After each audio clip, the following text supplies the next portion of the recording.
Okay, so I think we've all been there before where you're dead tired, you go in, you lay down, and no matter what you do, you just can't get to sleep.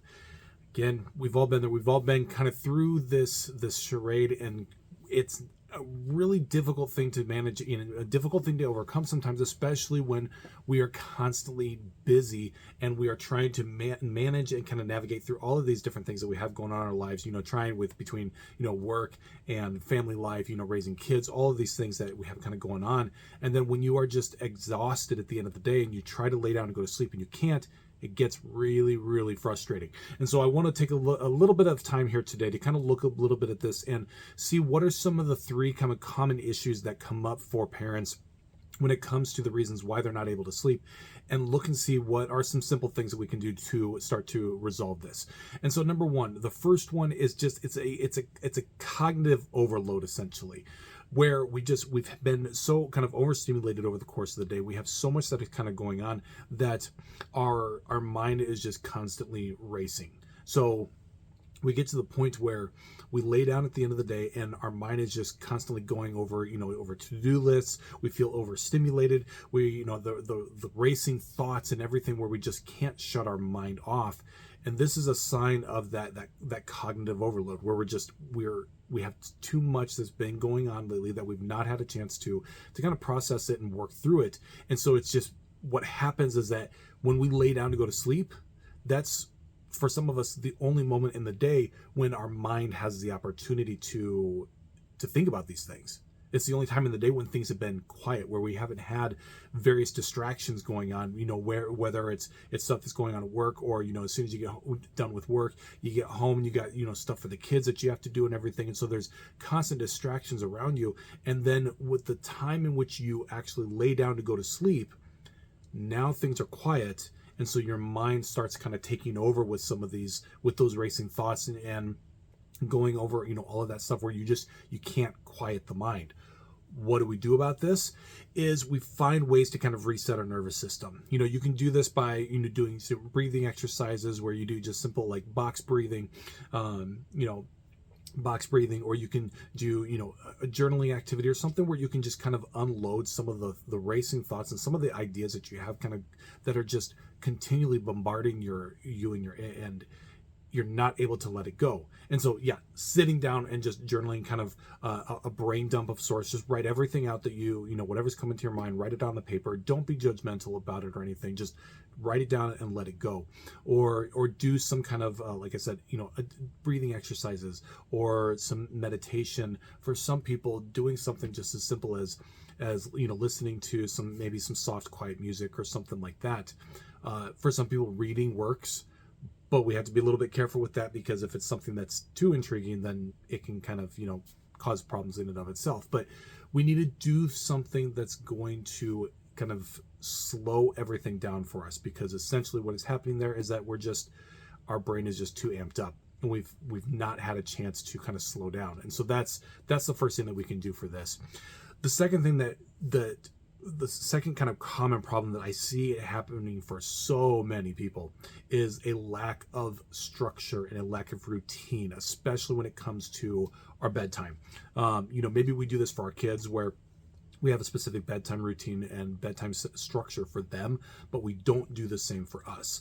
This is vitally important. And so many people miss the mark on this, unfortunately, because maybe they're not going to bed at the same time. They have a very irregular bedtime, or they don't necessarily have a specific bedtime routine.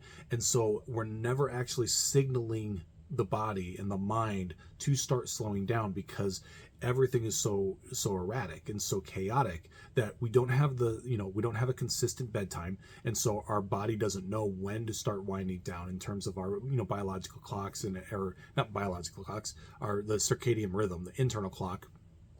Our body doesn't know when to start slowing down, because the time that we go to bed it jumps all over the place.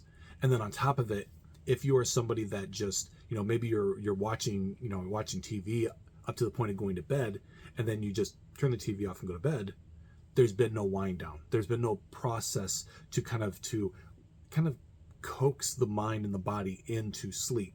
And so the fix for that is just that. It's set a routine, set a regular bedtime for yourself and stick to it.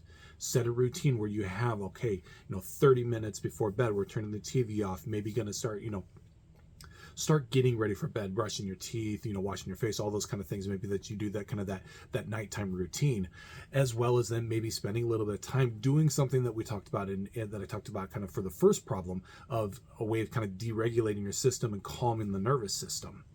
Those things in conjunction can really start to kind of fix this problem that we have of a lack of structure around bedtime. And there again, start to kind of signal the body and the mind that it's time to slow down. It's time to actually start getting ready for bed.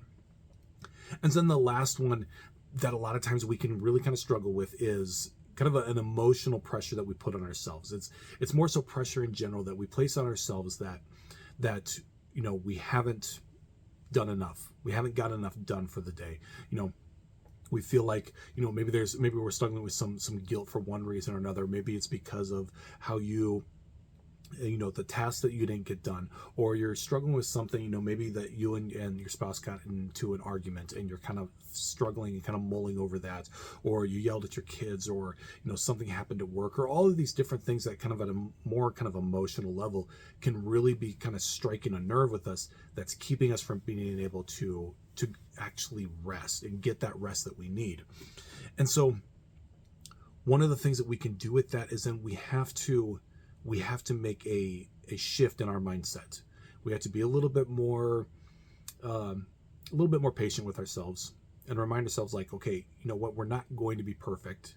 We're not going to be able to be our absolute best self day in and day out. And sometimes we're going to have shortcomings. Sometimes we're going to fall short of the ideal of what we're striving for each day, but that's okay. We forgive ourselves for the mistakes that we've made over the course of the day, and we move on from it. We let go of some of those pressures, and we allow ourselves to be able to look at the fact that we can't be perfect. And in terms of our sleep, because sometimes we do this too, where we put added pressure on ourselves to get good quality sleep. Sometimes we just need to remember that we just need to do what is good enough. We need to get some rest, and that rest in and of itself is going to be enough. We don't need to be getting perfect sleep. Maybe you're not getting to bed as early as you would hope because, something happened. The kids got sick, and so you were up an extra hour, or the kids just simply won't go to bed. This is one that happens, it happens for us a lot of times where it's, one of the things where it's just, okay, well, you know what? Kids had a nap today and maybe they shouldn't have, and now they're up later than what they were supposed to be. And so then it throws off everything. And so you look at it of, okay, you know what? It's not great, and I'm not going to get as much sleep as I was hoping for tonight, but that's okay. I'll do the best that I can, and we will adjust and we'll move on from there. Find those ways to take some of that pressure off of yourself. You don't have to be perfect. You're not going to be perfect. And so the sooner that we can kind of accept that and let go of this idea that we need to be perfect when it comes to anything in life, but especially when it comes to our, our sleep and our parenting and all of that, sets us up then to be able to be more successful in general. So with that being said, I'm going to go ahead and let you guys go because I want to keep these videos short. I don't want them to carry on for too long. If any questions or anything related to sleep, or if you're looking for help or tips or anything like that, reach out to me. I'm more than happy to help. And otherwise, thanks for watching and following through. Watching to the end of the video if you've made it this far. And otherwise, I will talk to you guys later. Thanks.